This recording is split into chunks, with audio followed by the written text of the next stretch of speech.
Hello and welcome to Car Dealer Live. I'm James Baggett, founder of Car Dealer Magazine, and today on the show, I'm delighted to be chatting to Langley Prestige's Simon Webb. Good afternoon, Simon. Afternoon, James. How are you? Very well, thank you very much for joining us, Simon. So I'm going to give you a quick introduction. Langley Prestige is an independent dealer based in Chelmsford in Essex. As the name suggests, the business focuses on selling cars from premium brands like BMW, Mercedes and Audi. Simon's had a varied career. He started as a sales executive in 2011, working in franchise dealers for the likes of Peugeot and Land Rover, and even had a stint as a store manager for WH Smith. After selling new cars, he decided it was time for a new challenge and set up Langley Prestige with his wife, Lisa, just over 2 years ago. So Simon, what made you give up selling magazines in WH Smith and start selling cars then? It's a difficult one. I mean, I spent 18 years with WH Smith and my early career, so I'm not as young as you might think, having started in the motor trade in 2011. But I spent 18 years with Smiths, and for some strange reason, I always wanted to work in the motor trade, and that's what I did. I got myself a job. I was driving home from work one day and saw a job for sales executives at the local Peugeot dealership, and it said that you didn't need any experience, so I went for it. And the rest is history, as they say. I spent sort of 9 years or 7 years working with the franchise dealerships, but I always had a passion to start up on my own, and it's always been there. I always wanted to do it, and I felt that the motor industry was the one I was going to do it in. So it sort of came back from that, really. Working in the dealerships gave me a great background and a sort of base to go from, rather than not knowing the industry at all. That really helped. So whose dealers were they? What was the dealer group?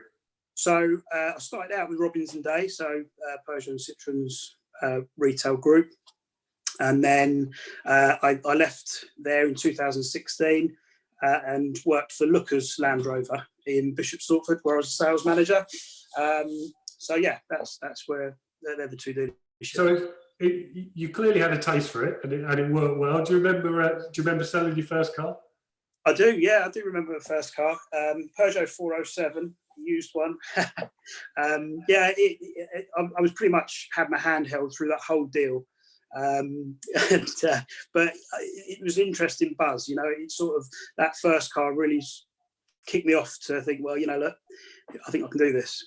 So there's a lot of people that spend their whole careers working in the franchise world. You clearly moved into it, had a reasonable amount of time there. What made you decide that, right, I need to go out on my own? Because I mean, that's a big step, and it's a brave move.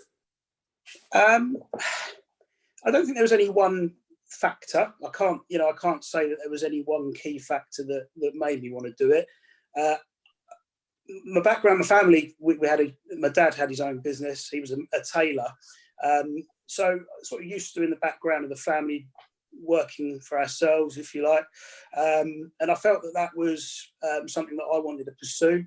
And at the age of 40 plus, the clock was ticking a bit. That's what I felt, that I probably need to get into this and get it done and get started. Probably started it at the worst possible time, with the uncertainty around like Brexit, and now we've gone into this, and it's like it's a testing time. But it was. There's not specifically one thing I can say. This was the reason. I thoroughly enjoyed my time working with what were two very good dealer groups. Let's get it right: Peugeot, Robbins and Day, and Lookers, both very good groups to work for, in my opinion. So tell me a little bit about the setup, and when you did make that decision, what were the challenges setting up your own business? Okay, so the setup is pretty much me on my own. Lisa, my wife, she does work with me, but mainly me. We've got a small industrial unit about 10 minutes from home, which we can fit 8 cars in. And when we started, we had, I think, 5 or 6 in there, and it worked brilliantly. And to be honest with you, there's a nice office there, and it's low rent. The rates are, we get the zero or the relief on the rates. So that worked out really well. And as we've grown, we've added cars to that 5 or 6 that we started out with. I think we're up to 20 now on the website. fortunately, the estate has enabled us to sort of grow with it. Really, but we are reaching capacity of how many cars we can actually keep there. But yeah, so it's. Sorry, Simon, to interrupt you. Are they all kept inside then, or do you have an area outside where you can show them off? Yeah, so we started off with all of them inside, which was great with, you know, wet weather viewings and keeping the cars clean. But now we've got 12 outside and 8 inside, so we're, you know, having to keep the cars clean during the day, and the security you have to consider. And there's a lot of moving around as well if you need to get one out that's right at the back of the unit, which is always the one that the phone rings on. So yeah, it's limited to 8 inside, and then the rest are all outside.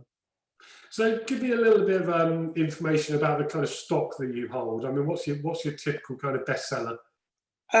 We try and focus on petrol. So we're 75% petrol. We're close, obviously being close to London, we need to focus on the ultra low emission zone as well. So again, pretty much everything we buy is compliant for that zone, whether it be Euro 6 diesels or petrols of an older age. So we tend to be petrol. We tend to have a lot of automatic stock as well, which seems to work well for us. We do really well with Audi A1 automatics. We do okay with mini petrol automatics as well. So really, we try and focus on petrol, automatic and ultra low emission zone compliant, and we try also to have a sort of cars where there's not that many of them in the marketplace, if that makes sense. So we're not trying to compete with too big a market. And where do you get that stock from? All over the place, really. We use a couple of trade platforms, like the Rybrook sale that they do. So that obviously is a bit further up north. We get the cars delivered. We do buy from auctions as well. We do a bit of sale return, and we do a bit of private. So it's a bit of everything. It's about, you know, just trying to find those cars. And the fact that we're a little bit smaller is we can be patient and wait for the right car to come along. It's just a little bit easier without having to, if we're not stocking 50 or 60 cars where filling spaces is an absolute priority. It's just more about getting the right car. And what about your typical customer? Describe one of those to me. Difficult to say, really. Depends on the car. The Audi A1s tend to go to younger girls, I'd say, probably. We get a real cross section of customers, really. I couldn't say that there's a specific type or anything like that. It's just depends on the car, depends on the mileage of the car as well, obviously. Think all those little things that make a difference, really. And where do you get those customers from? I mean, I take it you're not really on a high footfall location. So is it driven by an appointment based via advertising? Yeah, so you wouldn't know we were there. If you drove past where our premises are, you'd have no idea that we were there. So we do rely very much on advertising platforms, and we've tried everything, and I think, you know, most dealers probably have. We're on Auto Trader, we're on Car Gurus, we're on Motors, so we're on the main platforms. So the majority of our business comes from Auto Trader. I have to say, you know, it definitely delivers for us. But we do okay with other platforms. Probably the second best one for us is actually Car Gurus. So yeah, which is once you've got through, you get quite a lot of leads and trying to get that one hit, but the price of that package isn't too expensive for us, so it works. So how was business up until the lockdown? Well, we're a new business. This is effectively our third trading year, so it's been a bit up and down in the first couple of years. You never really know what to expect, and you're trying to sort of work out a pattern. But Q4 of last year and Q1 of this year were the most, in terms of months strung together, in terms of doing the amount of deals and the profit we're taking from those deals, was probably the strongest it's been since we started, which is always the way, isn't it? Really, when something like this comes along and hits, we had built up a fair bit of momentum, and it was frustrating, to say the least, that that all sort of ground to a halt. So we've talked a lot with guests over the last few weeks about the shock they felt when that happened. Were you in a slightly better position being a smaller business, or has it hit you even harder than some of the others?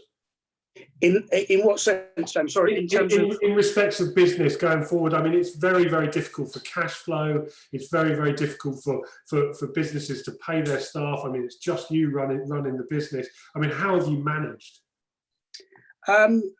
We were able to take advantage of the government grant, so we were able to get the £10,000 grant, which has been very, very helpful.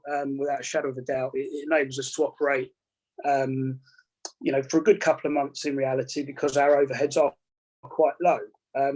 Having said that, the overheads were quite high actually for the first couple of years, because you're trying lots of different stuff and you're trying to work out what works. And we had actually come out of sort of Q4 going into Q1 with quite a big cost reduction anyway. So I was quite fortunate that we'd done that work in advance without any realization of what was about to happen. So the grant definitely helps. It's worrying, when you're not quite sure when your next car sale's coming along. You're not quite sure how to deal with that. And I think the grant has just massively helped take away that pressure, or that immediate pressure. So do you think the government's response to this has been pretty good for a business of your size? Obviously, I can only speak for myself and how I see it. But yeah, from my point of view, absolutely very helpful. As I say, the furlough scheme doesn't really apply to us because we don't have staff that we pay anyway. So but the grant has definitely been helpful, and obviously there's the opportunity with the loans as well. So from my business perspective and from me personally, I would say it's worked out quite well. So on that loans front, I mean, the bounce back loan has been announced, went live on Monday, up to £50,000, free for the first year, 2.5% interest after that. I mean, it makes huge amounts of sense to apply for. Well, we certainly will be when the bank allows us. Are you going to be going for that loan? And if so, what will you use the money for? Absolutely. I think looking at it, you've got to take a balanced view with it, because it is debt. You're taking on debt. It's not a grant. It's got to be repaid, but those terms are very attractive, and I don't think those terms is something you'll see very, very soon again. So taking advantage of it, I think, is absolutely the right thing to do. So yeah, we will be when my bank decides that it's the right time to switch it on, because at the minute we haven't got that opportunity. But yeah, we'll be using it. In terms of what we would use it for, I'm quite well stocked up at the minute, like I say. So space is a bit of a constraint for us, but we do take advantage of some stocking facilities. So it may give us the ability to just sort of look at how we refinance the business going forward. But it's also just having that cash flow and money in the bank, should it be there, because we don't really know what's coming. I think it's going to be a huge help, isn't it, for businesses up and down the country of our size, really. When the lockdown occurred, you clearly shut up shop. Have you managed to do any business during this time? Have you sold anything? Yeah, so we're an appointment-only business anyway. So as I said, we don't tend to get a lot of walk-on traffic on the site, because you wouldn't know we were there. But it does happen. It does occasionally happen. People turn up, which is a nice surprise, but it doesn't happen very often. So being an appointment-only business, it wasn't difficult to shut down, because effectively we were still operating in the same way. The leads were coming through, or they weren't, as the case may be. I think we had 3 leads in 3 weeks from the 23rd of March. And then from that period onwards, from about the 6th of April, we've seen leads really return to pre-lockdown.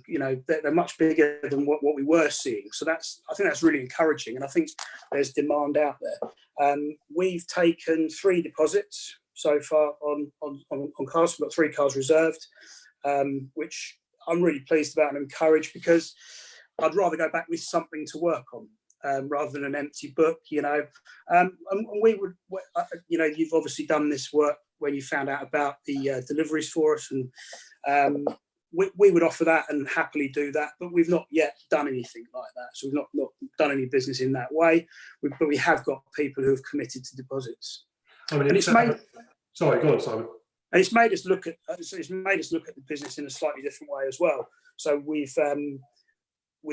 doing more sort of videos, personalised videos to people to try and build a bit of confidence in our car, and that's working, I think, as well. So it's just trying to find ways around the issues that we're facing at the minute. You were clearly pretty well set up for this going into the lockdown with a business that was already appointments only. I mean, it looks very likely from what we've heard that from May the 18th, dealers will maybe allowed back to work, and probably on an appointments-based system. Do you think that this is going to change your business any further, or do you think it's going to be pretty much business as normal for you? I think when I set up, I always wanted it to be like this. Not for any other reason, but I felt it was the right way to go. It just felt that I mean, I'd love to have a site and I'd love to have a pitch, but they cost a lot of money in terms of rent and rates. And this was a great way to get into the business at an early stage, and it worked for us. And I think we're well set up because obviously it's something we're doing, but I do think we've got to adapt as well.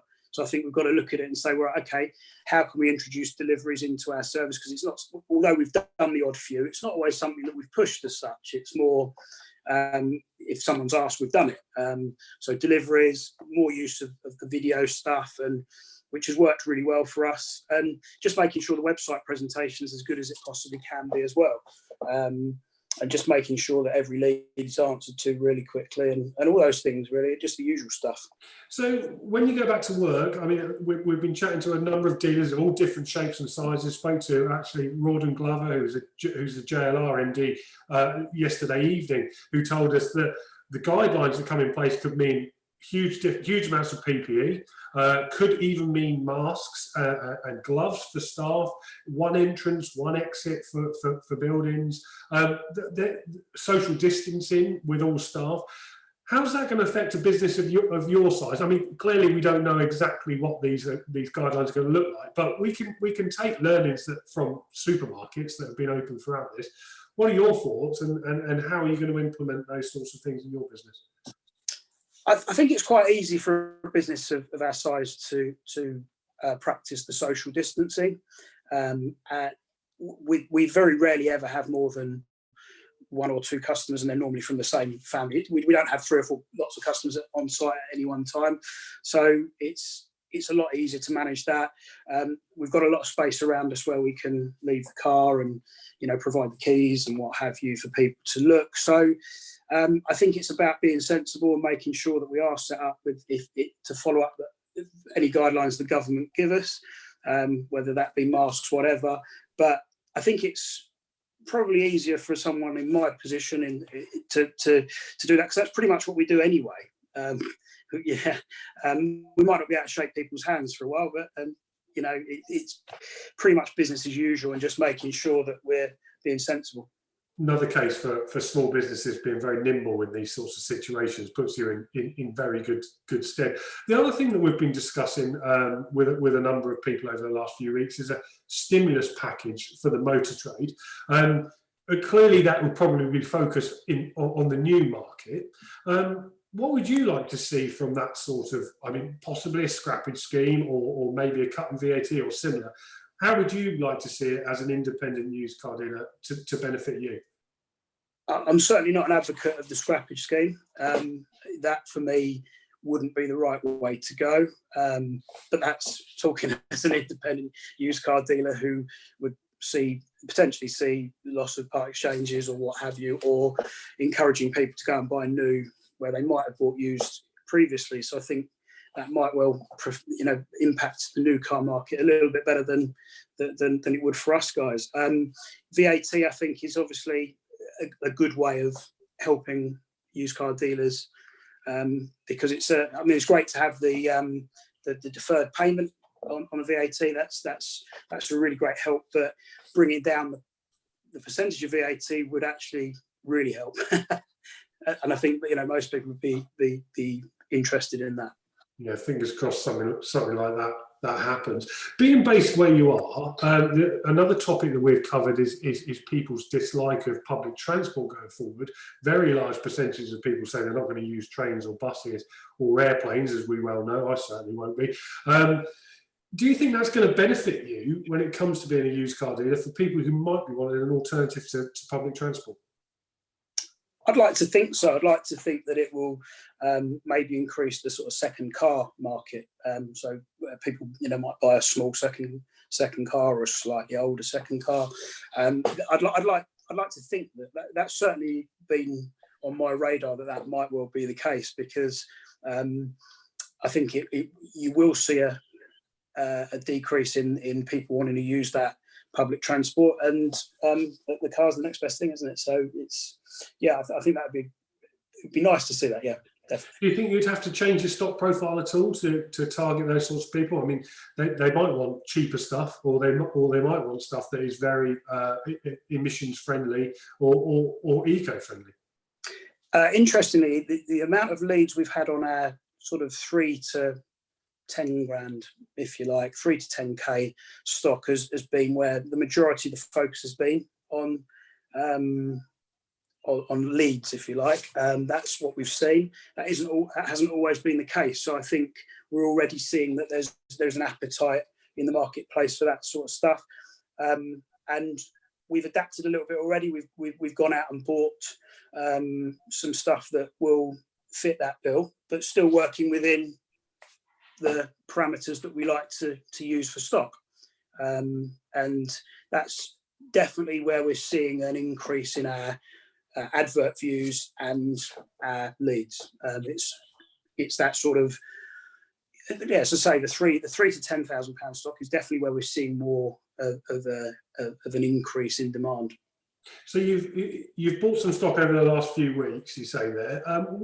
What are you thinking when it comes to used car prices going forward? I mean, we're trying to get as much information on this as we possibly can. The picture is pretty mixed. Cap saying possibly a 3 to 5% drop. Very volatile market when it does begin, and then perhaps dropping again after that. What are you seeing as an independent used car dealer at the moment? I don't think there's any reason to panic. I think we need to stay firm in our prices. I think the majority of used car dealers present a good product, well prepared, well backed, and there's value in that in itself. And you obviously have to take into account circumstances. So there might be stocking facilities that need to be cash flow released for, or what have you. But I think we need to stand firm a little bit on the prices and make sure. I mean, a lot of the inquiries we've had, you can split them pretty clearly. You're getting a lot of lowball offers at the minute, but then you're also getting a lot of decent leads, and it's no different to normal. The stronger leads come from the phone calls, and whereas the lowball offers come from other areas. And it's I think with prices, the way we need to look at it is, and it's been said before, we're on a pause rather than anything else. And it's when we press play again, we need to make sure that, let's hope that the values hold strong, because I'm not seeing anything in my business that suggests that demand has taken a dive, apart from in that early 2 or 3 week period. I mean, I think this is the issue that I'm seeing. Consumers think that the used car market and the car market is in chaos. They see the headlines of minus 97% drop in the new car market. Well, obviously that's going to happen with showrooms closed, but they don't see that. And the same with the used car market. Everybody thinks, well, they're going to be desperate for our money. We're going to put in some ridiculous offers. So How does the trade counter that? Because it must be very difficult. I mean, you're clearly getting these cheeky offers, and every dealer I speak to is. How do you explain to these customers that actually, no, prices have been paused for the last couple of months, nobody's bought or sold anything, it means your car's not devalued, but they don't understand that, do they, these customers? I think sometimes it's just a case of believing in your own product and your standards of preparation. You know what you put into that car, and it's about making sure the customer understands that it's the value that they're buying. You know, it's difficult sometimes. You may need to ignore some of the offers that come in because you know it's not necessarily the right thing to do for your business, but I think we'll always get that. I don't think you'll ever move away there'll always be lowball offers. It's always going to happen, but it's I think I've seen it on your forum actually before. I think it's mentioned, I don't know who posted it, and I think it was said that you don't need to sell to every customer, but you do need to sell every car. And I apologise, whoever wrote on the forum, but I saw that written on your forum somewhere, and I think that's true. You know, we don't have to sell these cars at a lower price if we believe that the value is there. And it's all about making the right decision on every car. You have to make an individual decision on each one. Yeah, certainly wise words written there. What about your thoughts on the valuations restarting next week? We wrote a piece this week after an interview I did with CAP's head of valuations. He told us that they are going to start moving values because they're seeing some volumes increasing. He said that they need to get to 15% of normal volumes to start being able to get a picture of what's happening to used car prices. What are your thoughts on that? Do you think that's enough to start moving values? Does it concern you, or would you be happy with that? It all depends what happens with the values, isn't it? It doesn't seem a lot, 15%, but you know, I guess you have to take it and see. I think very much it would be a suck it and see type thing anyway. We won't know. We've never been in these circumstances, so we're not quite sure what we're going to see coming out. But I'm hopeful that it will remain strong. I genuinely are. You know, some of the sales that I was looking at, you know, it looks like demand's strong for wholesale. And whilst there was, you know, the flip side, I bought some cars quite early in this. There was value there without a shadow of a doubt.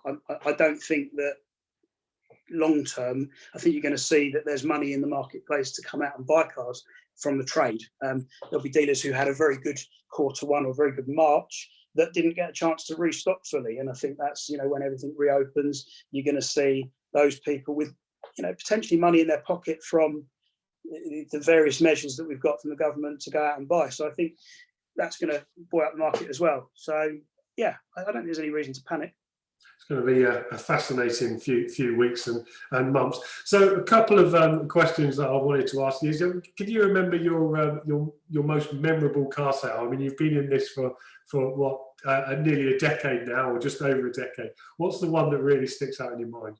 Crikey, that's a question. I don't really know. I think I might have been a bit boring, really. I don't think there's anything exciting in there.